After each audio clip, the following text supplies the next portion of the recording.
Кеше сержант Михаил Музыченконы 1 минутлык тынлык белән искә алалар. Ул һәрвакыт ачык йөзле, барлык кешегә ярдәм итүчән була. Шын герой иде диләр аны белгәннәр. Батыр якташыбыз яшәгән йортка истәлек тактасы урнаштырдылар. Махсус операциягә дә ул шушыннан киткән. Увековечение памяти военнослужащих. Ватанны яклау өчен үз гомерләрен биргән хәрбиләрнең барысының да истәлеген мәңгеләштерү өчен алып барабыз. Алар хәрби бурычын үтәгән кебек, бу да безнең бурыч. Михаил Музыченко узган елның сентябрендә өлешчә мобилизация буенча чакыртылган. Качып йөрергә уенда да булмый. 2 ай Казанда өйрәнүләр узганнан соң Донецкига юл ала. Киткәнче аңа өенә кайтып килергә рөхсәт итәләр. Озату чарасында интервью да биргән иде. Победа все равно будет за нами. Без җиңәчәгебезгә ышанабыз. 2 ай буе өйрәнүләр уздык. Егетләрнең күбесе китте инде. Алар белән телефоннан сөйләшеп торабыз. Барысы да яхшы диләр. У них тоже все отлично.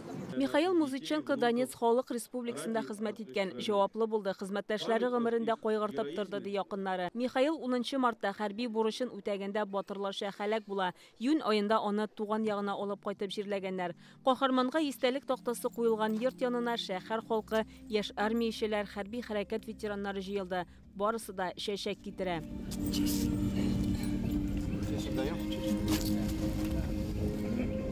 Михаил Музыченко белән әнисе һәм апасы шиксез горурлана. Гордости за себя. Чувство гордости, да, что не побоялся, пошел.